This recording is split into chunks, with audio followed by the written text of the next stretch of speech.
The views and opinions expressed on any program are those of the producers and/or the persons appearing on the program and do not necessarily reflect the views and opinions of FRC Media, Bristol Community College, or the City of Fall River.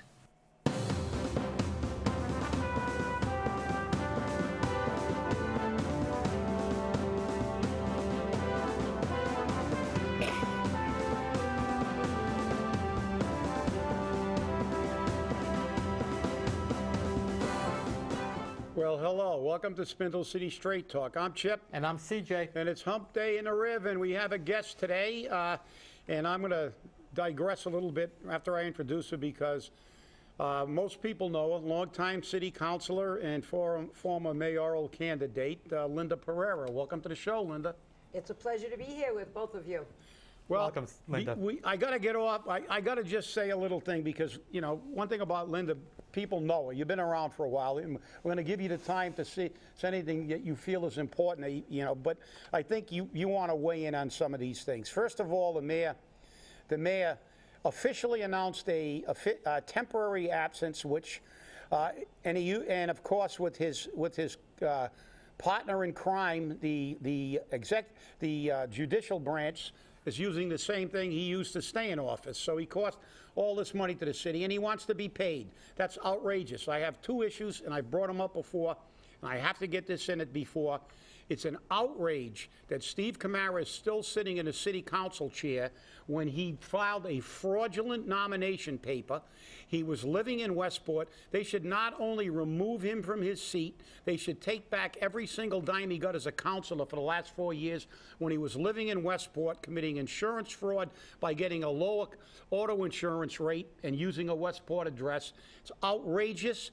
This is preferential treatment for the people who abuse their power the most. The mayor getting paid is ridiculous, and something should be done about it. I don't care if it's only 3 months. This is not a temporary absence. He's going to stay out until the end of the election, and then we'll get into something else. But I had to get that rant in before we started, Linda. So. But, you know, I think that that's part of the problem. Part of the problem in Fall River is that you always find out certain things are being done, and everybody talks about it, but nothing is ever done. There's nothing that's ever challenged. I had somebody say to me, what Fall River needs is an inspector general who is an independent person who comes in, gathers all the facts, and makes decisions. There has to be transparency. We have to know about things, and people need to be accountable for their actions. And sometimes you just hear rumors, and that's just as bad, that you hear a rumor about something occurring that is absolutely not true.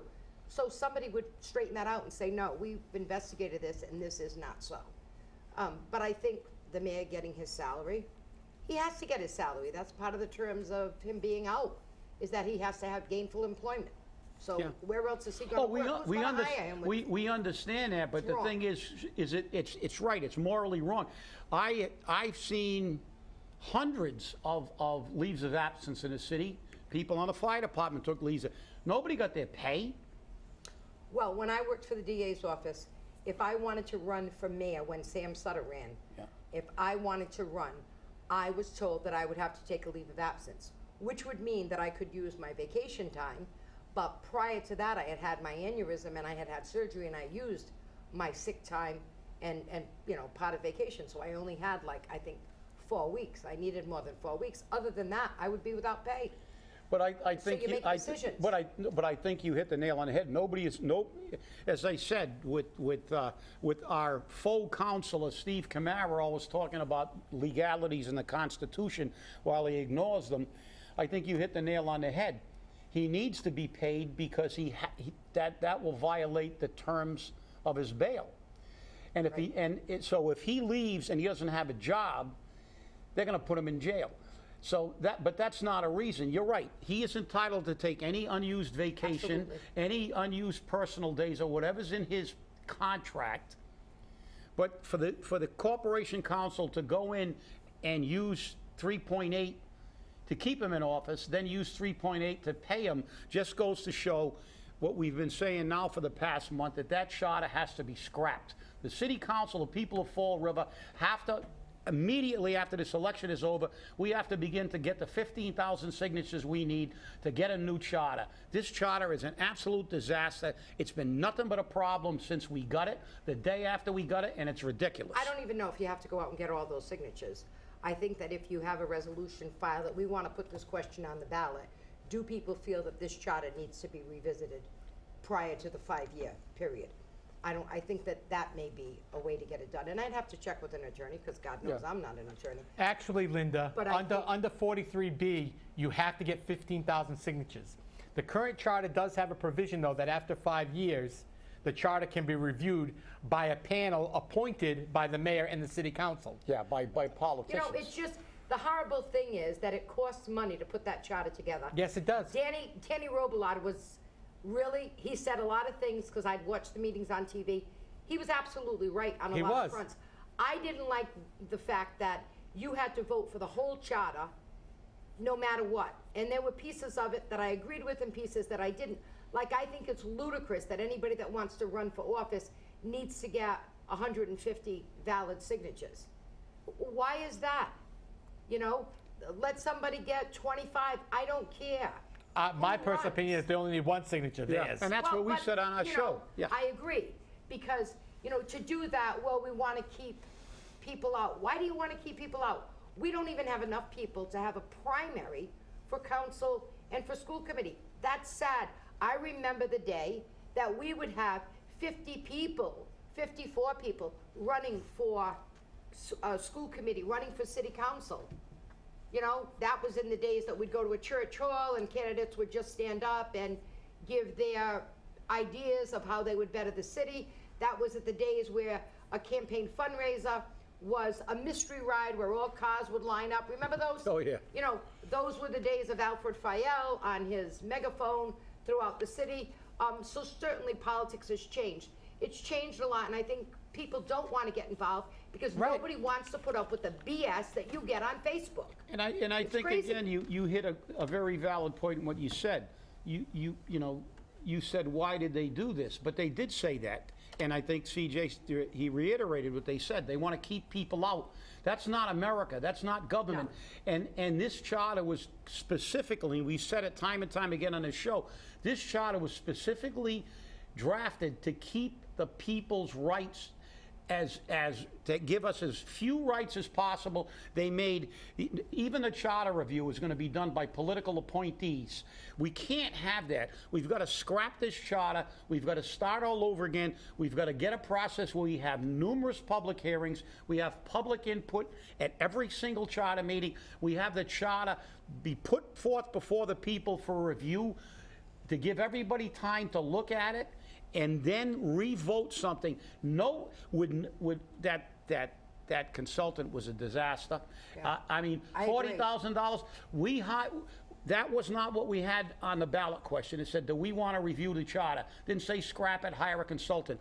We need Fall River people on there creating a charter for the people of Fall River, for the issues and tweaking it and dealing with it. We have to do this. Yeah. This charter is a disaster. But honestly, when they had charter commission meetings, they were televised. So the public was involved. The public was not paying attention. Yeah, but That's what I feel. Golrick They weren't paying didn't want to attention. have any public input. They had 25 meetings, and Danny Robillard can correct me, but they had at least 25 meetings. There were 4 meetings out of 25 that they allowed publip input. That is wrong. That is wrong. Everything you deal with should be on camera. There should be an opportunity for the people to weigh in. And, you know, if they didn't want to spend the time there listening to the people, that's their problem. I know Dan Robillard would have sat there for 5 hours and 10 hours every meeting listening and giving his opinion because he showed it. He filed a minority report. But that charter is a mess. I agree. There needs to be transparency. I remember years ago, you'd have a council meeting, and the next day you'd read it in the paper, and I'd be like, this is not what happened at the council meeting. And that's why I, along with, I think it was Jack Madeira, we said, no, we want these meetings televised live, not the day after. People have already read the paper, and you want them televised live. And all of our committee meetings are televised live, because I truly believe in transparency. People have the right to know everything that's going on in this city. And sometimes things are hidden. I don't want it hidden. I want people to know what's going on in their city. You know, I laugh sometimes when people say, well, you know, what does the council do? What have you done? I can't speak for everybody else, but I can speak for me. I got $500,000 grant from the state to do work at Dave's Beach. That was the year that the 5 Portuguese councils lost. But I told Mike Rodrigues, who ran for rep and got Eddie Lambert's seat, you have a floater ramp there. When we had all these schools for sale, they were going to throw out all the desks and everything else that they had there. And they were going to have to unscrew it to put metals on the side, this and that. All of that was given to educational institutions in the city. Most of our parochial schools, charter schools, they came down and they could take whatever they wanted for institutional purposes. Education. That took a lot of weeks. That was Saturdays for like 2 months straight, getting people there. When they had the land over at Republic, the land that they had that was contaminated and it abutted Republic's property, that came before the council. The city was going to give the land to Republic. I said, wait a minute, we own that land. You're just going to give it away? You don't just give something away. I objected, and I rarely object. I know there are some councilors that if the votes aren't going their way, they object just to hold it off to the next meeting. I don't do that. But I objected because we should get something. They were getting paid for every truckload that came in to cover that land with the contaminants. We got 50%. You know, in the budget this year, oh, we got $1 million from Republic. Thank you, Linda Pereira, because I'm the one that did it. And I am sick and tired of people saying, oh, you know, what did the council do? They do nothing. You get constituent calls all day long, and you do it. And these 2 years that I've been off the council, if I have a forever resident, a constituent call me and say, Lynn, I'm having a problem with this, what am I going to say? Well, I'm not on the city council. Call one of them. Absolutely not. They're one of my residents of the community, and if I can help, I will. I had one today. There's a light flashing on a certain street. I said, get the pole number. That light has been flashing for 8 months. They've called 4 times. Nothing has been resolved. I called today, spoke to somebody. Can you go check that? We'll have it fixed today. It's just helping people. If you say, look, they've made 4 phone calls and nothing's gotten done, try again. You don't give up. You know, when I heard the mayor's speech, the City of Fall Rivers motto is make it here. There has never been a vote of the city council to change our city's motto. How dare you say we have a new motto? Well, because he dares a lot. But as you said, but anybody, you know, anybody who says, what does the city council do, doesn't understand our form of government. They're the legislative branch. The city council, and obviously on a council, you are restricted to a degree because there's 9 people there, and you have to get a majority for anything, regardless of what your position is. But people don't understand that the legislative branch, you control the spending and the purse strings of this city. And it's up to the council. We hold their feet to the fire, and you know that, Linda, that there are issues sometimes that they'll complain about what the mayor's doing, then they'll approve all the money for him to do something that they say they don't agree with, and I disagree with that position. But to say the council does nothing, the council realistically is the most important part. It's like the Ways and Means Committee in the federal government and on the state government. The Ways and Means Committee, for you people who don't know about it, that committee is the way to determine how you get the money to do anything that's proposed. So it doesn't matter what the governor wants. It doesn't matter what the people want. Unless they can find the money, you can't do it. And if it's wrong and they give you the money, we're wasting taxpayer money. And if it's the right thing to do, they're doing something to the city. And obviously constituent service is another aspect of all politics. But the reality is, anybody who says, what have you done on the council, doesn't understand the process. If you've stood up and your record says, I was against this because I thought it was a waste of the taxpayers' money, or I was for this, and you get voted down, that's not your fault. Every city councilor has to be judged on their performance individually. Because look at Danny Robillard. There's a classic example now. We had 9 charter commissioners. Most of them were political. When we look at all those tapes now, Dan Robillard was always looked upon as somebody who was a complainer. He went into, but they found out he wasn't. He was a person who had integrity and who fought for what he believed was right, and he was fighting for the people of Fall River. He was the lone counselor on virtually every vote, Look, 8-1. when He Danny filed a minority opinion. And you know, when Danny Robillard stood up, people still said, but you know something, the day after that charter was approved, he was proven correct. So now now let's judge him. Do we condemn Dan Robillard for that charter because he was part of that? No, he took the right votes, just as you. We judge you on your performance. That's it. You know, Dan Robillard came to me many years ago and said, Linda, I feel as an individual who lives life in a wheelchair, I feel that I'm not getting represented in the city. He was right. I hadn't thought about that, but he brought it to my attention. He's absolutely right. And it was because of Dan Robillard that the city council has a commission on disabilities.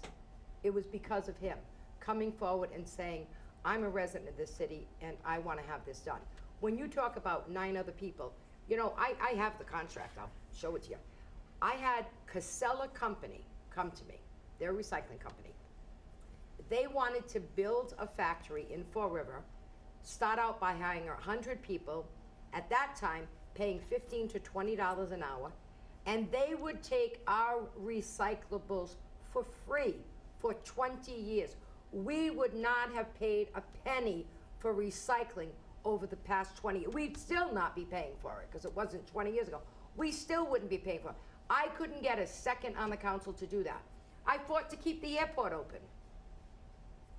Yeah. Don't you think now? Oh, absolutely. It would be better to have an airport there? But even before I got on the council, I was regional vice president for a group called Fair Share to keep the taxes no higher than 2.5%. I fought against building the city hall over a highway. And then when they did build it over the highway, when we had 9/11, we could have gotten money to relocate city hall because it was a danger underneath. I tell you, there's so many things that I look at and say, I tried to do this.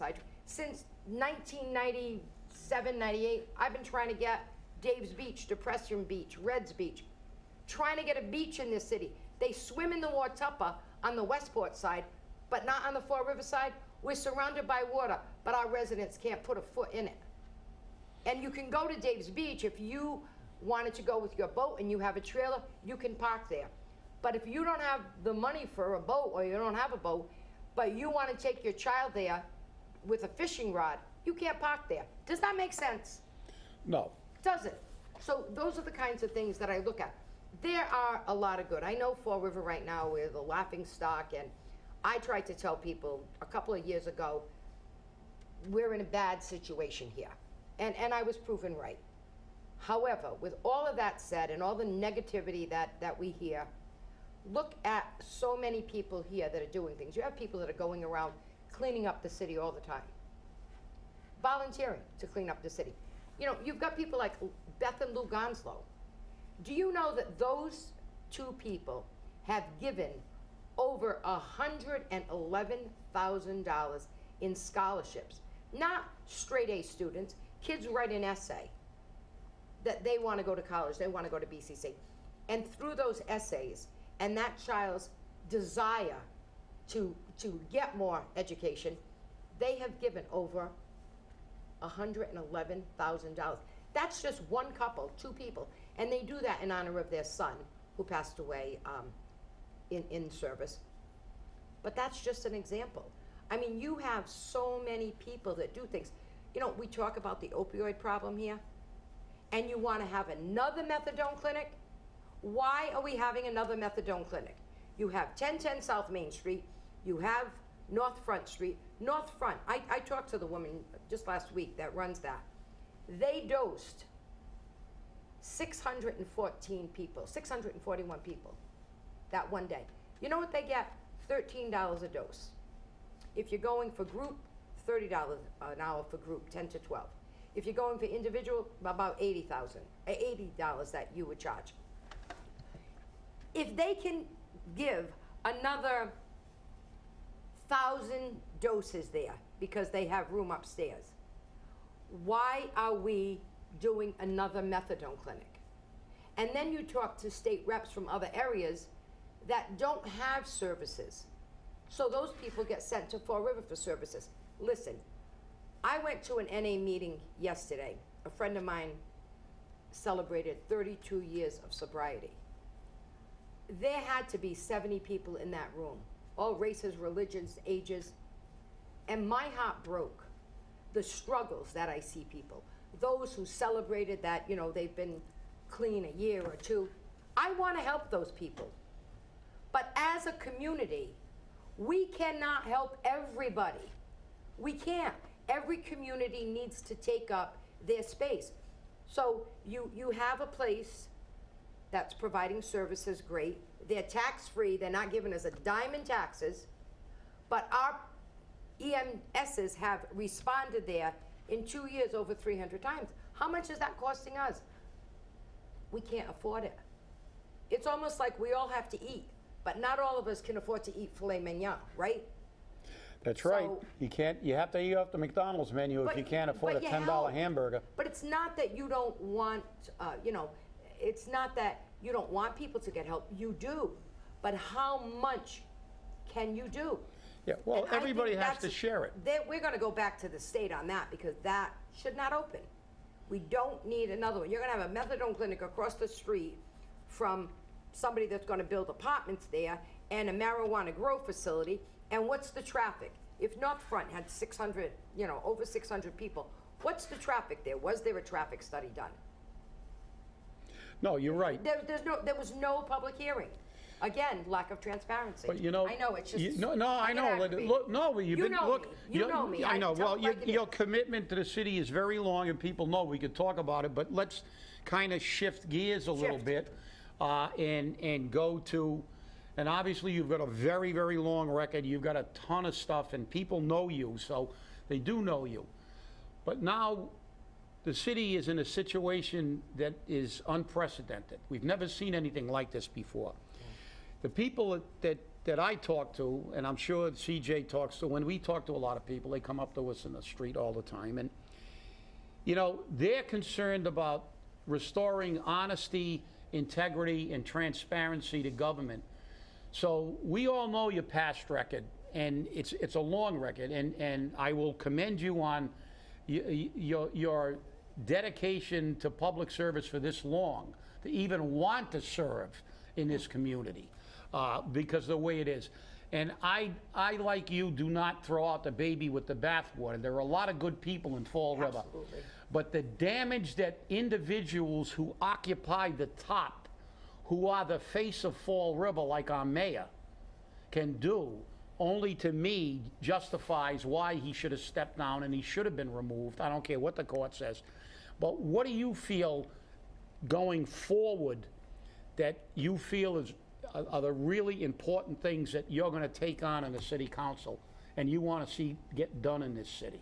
Well, I'm going to tell you, there's so many. I mean, I I have know. such a list. We When don't I have enough sit time, home- but just. When I sit home and watch TV and watch the meetings on TV, I find myself cussing at the TV. At least when I was at a council meeting, I wouldn't cuss. Yeah. But I'm just like sometimes in shock.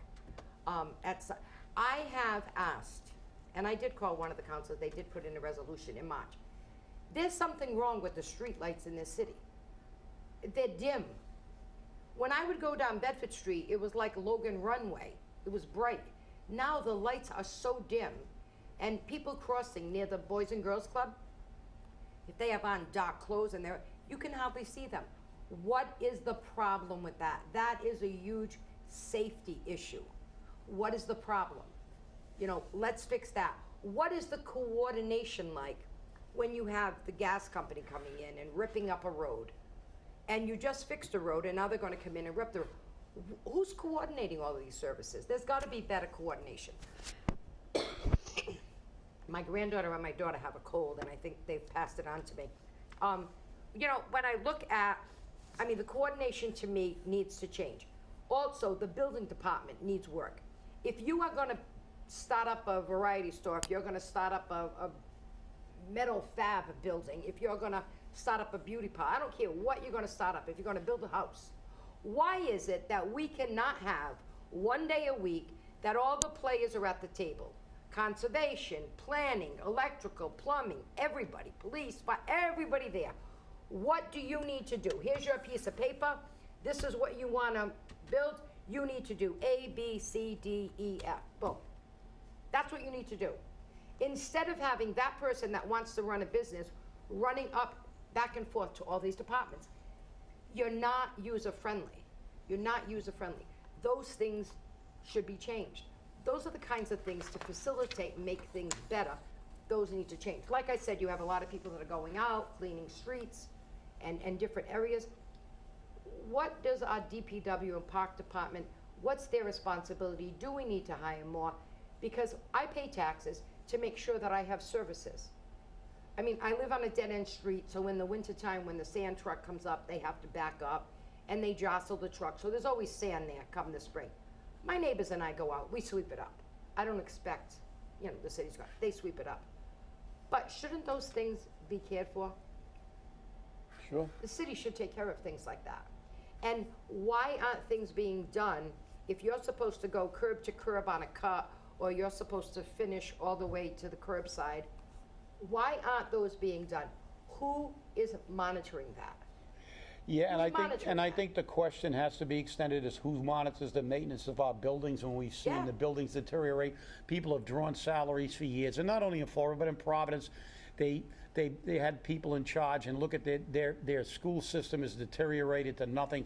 But, well, I know we're getting short, but I think Already? time flies when you're having fun, but I want to ask you this question because I think it's really important. I think we're going to try to ask this to every council candidate. As I said, I think that the people want honesty, integrity, and transparency returned to our government. And what are you going to do as a councilor to demand that we have the transparency and the honesty and when we see our government? Because we see people going in front of the council and flat out lying to the council, and then they go back the next time and they tell a different story and a different story, and we've seen all these lies. Are you going to hold people accountable when they go in and they try to sell you a bill of goods, proven that they actually manipulated facts? Are these people going to be held accountable? And I think the people that we talk to are furious over what's happened, because we have all been called idiots by the Lieutenant Governor of Rhode Island, called us an idiot for re-electing Jaisel in a recall. But we didn't re-elect them. It was a plurality election. They finally clarified it now after the primary. But what are you gonna do as a councilor to demand the kind of accountability that the people of Fall River want from now on, for sure? I think that you have to talk to the mayor, so that would be Coogan, I'm assuming. You'd have to talk to the mayor and talk to Human Resources. Because if somebody comes down to the council and outright lies about something, they need to get suspended. There needs to be a consequence. Instead, they look for a scapegoat, and some poor bugger gets the shaft. Perfect example, the mayor came down, told us that he had 3 bids, Easy, Capital, and Republic, for the trash. Easy and Capital, same owners, one's union, one's non-union. He never got one from Republic, but he said that. Then when Mrs. Viveris came down, I said, the mayor said you had these 3. Is that true, Mrs. Viveris? Yes, it's true. We had Easy, and that's when I held up a paper and said, here's a letter from Republic. They never put in a bid. You know what happened? A call was made to Republic. They wanted the Republic to write a letter saying they bid and that I copied it and changed the words. So they were I was gonna get set up. Luckily, I have integrity. People know I'm honest, so they weren't able to do that. But somebody should have been penalized. There should be a consequence. And there's not. That's what needs to happen. That's what I said at the beginning of the show. It's almost like you need an inspector general, somebody to handle that. You really do.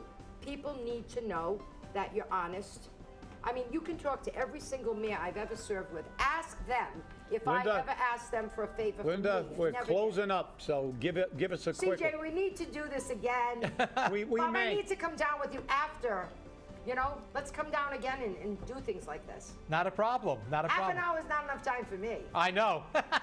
Half an hour is not enough time for any candidate that has anything to really put forward. We have far too many things looking at Fall River to cover in a half an hour. Thanks for watching, everyone. Have a great day. We'll see you. I'll see you on Friday. Chip won't be here. So Yeah. Thanks for Tip won't be watching. enough, Brady.